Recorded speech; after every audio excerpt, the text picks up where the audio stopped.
So how do we live the ascended life? I think I can tell you all kinds of repeating the scriptures and so on, but we've heard the story. I'm not going to repeat it.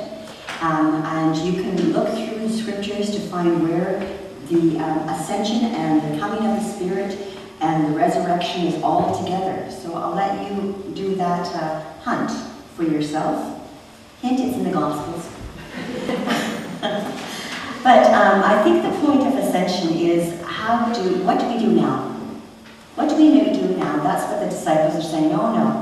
Now Jesus isn't here physically, so how do we live? How do we live that higher life that Jesus has called us to? First, Jesus connects ascension with the coming of the Spirit. And does that mean that the disciples did not have the Spirit when Jesus was present? Did that mean that the Spirit is not accessible to anybody who doesn't know Jesus?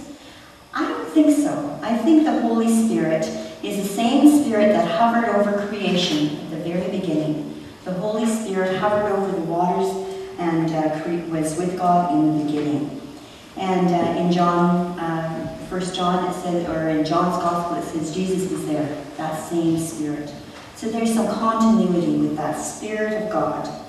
And I think that Spirit is available to everyone, regardless of their faith, regardless of where they live, regardless of male or female, regardless of their orientation or their belief system or what they do or how much they make.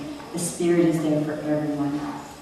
And it is the same Spirit that is part of our breath. And it's the breath that we focus on in meditation in a number of different faith traditions and different spiritual practices. But how is Jesus' ascension linked to this promise of power? Well, I wonder whether the power that comes upon the disciples after Jesus' ascension is tied with that personality of grace embodied in Jesus. A personality of grace. That Spirit of Christ has the same nature and ability as the Spirit of God. It's now free, it's released. But it has the scent, I believe, of grace. The same scent of grace that Jesus carried. And it reminds us that it is possible as a human being to embody it. And I believe that that is the main point of this promise of Jesus' Spirit. Once his physical body is gone, he has released his Spirit into the world.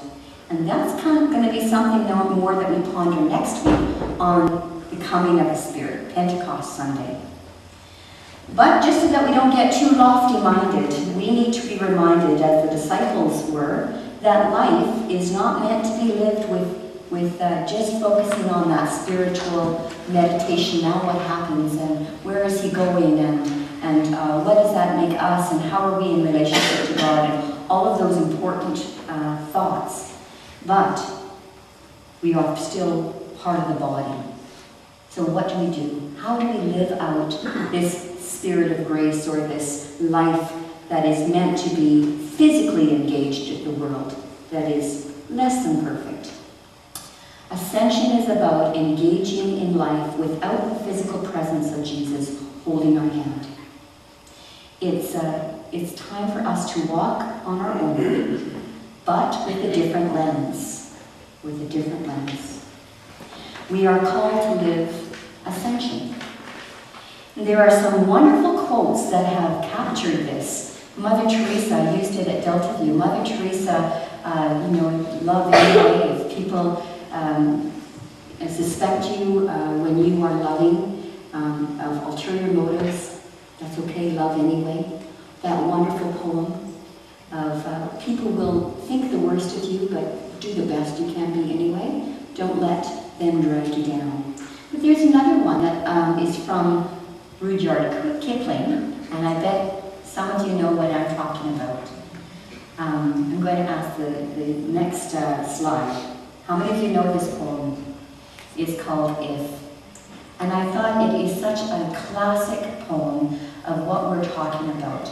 And it puts a body on that ascended life. So I'm going to read it today. If you can keep your head when all about you are losing theirs and blaming it on you. If you can trust yourself when all men doubt you, but make allowance for their doubting too. If you can wait and not be tired of waiting, or being lied about, don't deal in lies, or being hated, don't give way to hating, and yet don't love too good, nor talk too wise. If you can dream and not make dreams your master, if you can think and not make thoughts your aim, if you can meet with both triumph and disaster, and treat those two impostors just the same, if you can bear to hear the truth you've spoken twisted by knaves to make a trap for fools, or watch the things you gave your life to broken and stoop and build, or watch the things you gave your life to broken and stoop and build them up with worn out tools. If you can make one heap of all your winnings and risk it on one turn of pitch and toss and lose, and start again at your beginnings, and never breathe a word about your loss. If you can force your heart and nerve and sinew to serve your turn long after they are gone, and so hold on when there is nothing in you except the will which says to them, hold on, hold on. If you can talk with crowds and keep your virtue, or walk with kings, nor lose the common touch, if neither foes nor loving friends can hurt you, if all men count with you, but none too much, if you can fill the unforgiving minute with 60 seconds worth of distance run, yours is the earth and everything that's in it. And, which is more, you'll be a man, my son.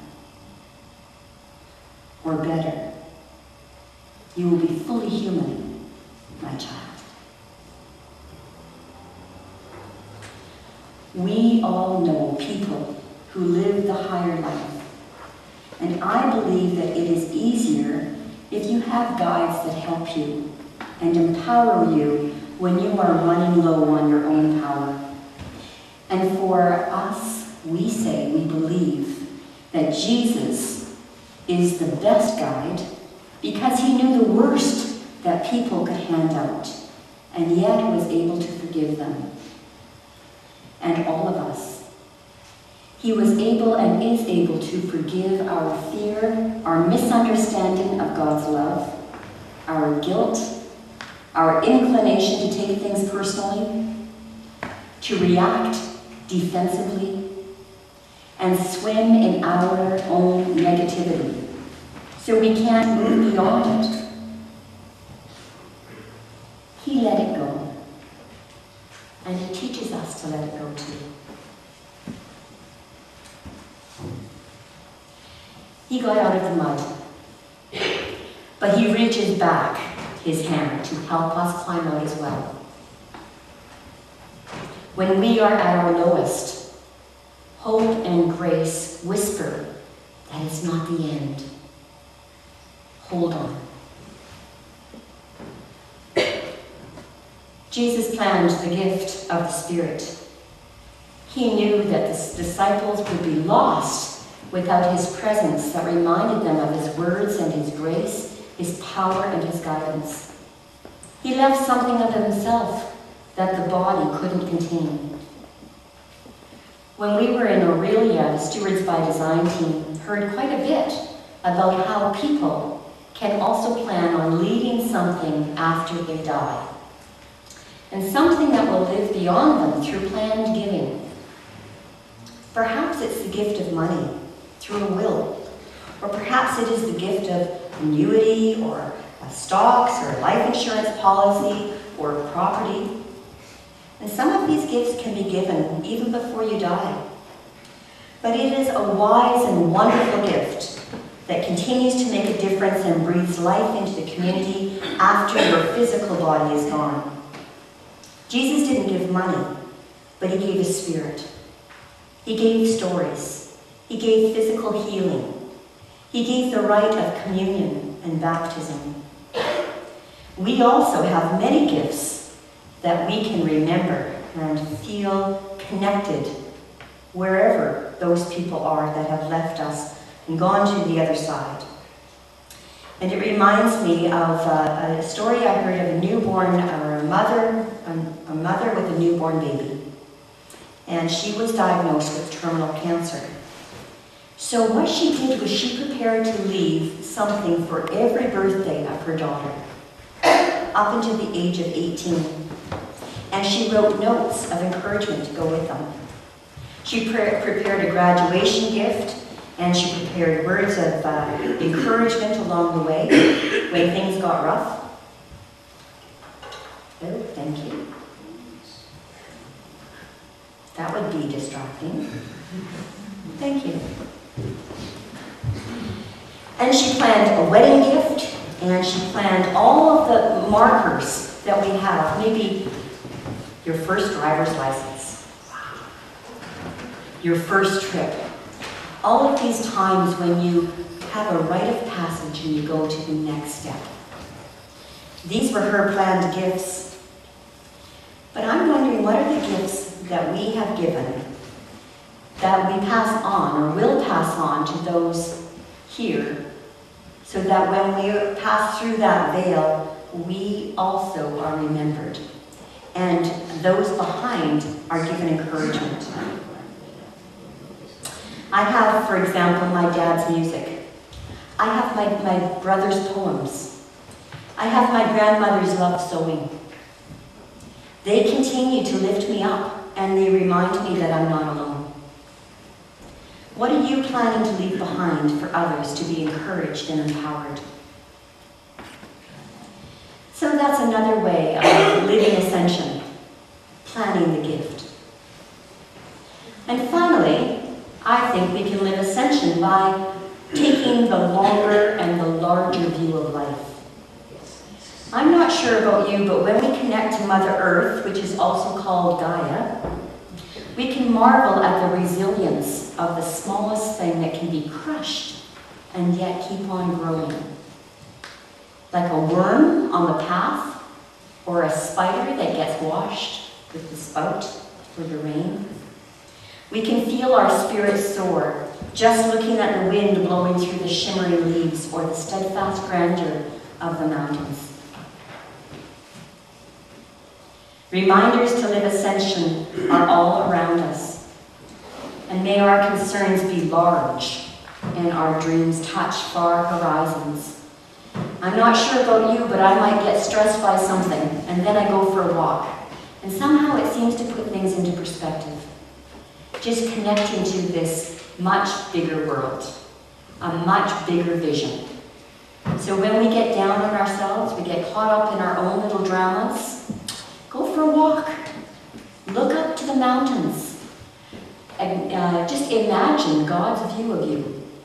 And your world and your problems seem so small.